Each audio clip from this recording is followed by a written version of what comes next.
Hi guys, welcome back to Hef Shed. We've got a GX120 Honda engine. It's on a whacker packer. Looks like it's well loved.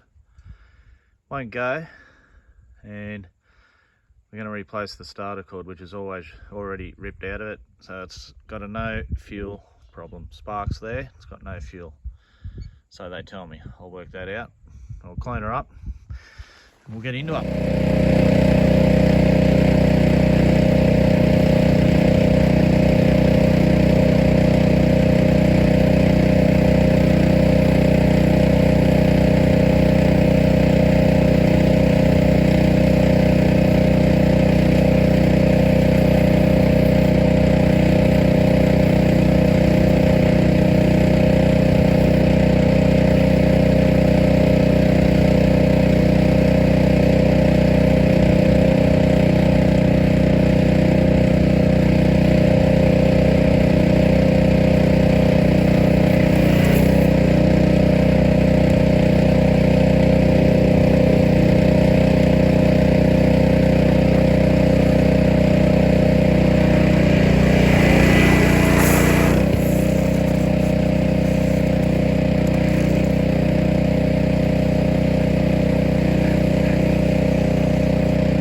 First thing first with these Hondas, don't care what the customer's told you or whoever owns it, drain the fuel out of them.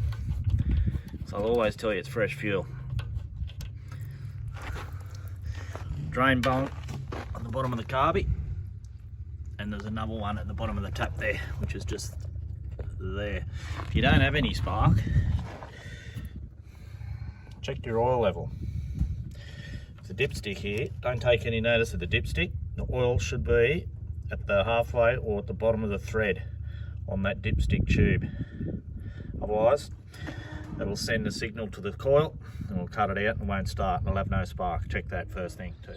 Righto, once you've drained all the fuel, you can remove with a 10mm spanner usually 2 bolts that hold on the cap under the tap and the bowl under the carby which holds the fuel, which is here for the float. Make sure that your float is not stuck or seized. As you can see, the needle going up and down there when I push the float up and down. In these Honda motors, they've got a very bad habit. Can't sort of quite get under there, but up that hole there is a jet and it will block. What you can do is, as you can see, I've got a bread tie. Strip the white or the outside plastic off the bread tie. It leaves you with a very thin wire, and you can push that up and down through the jet and usually clear it out. There she is, she's a goer. Block jets in the carby. Always pick those exhausts that haven't got wasp nest in them. They are generally left outside these engines, so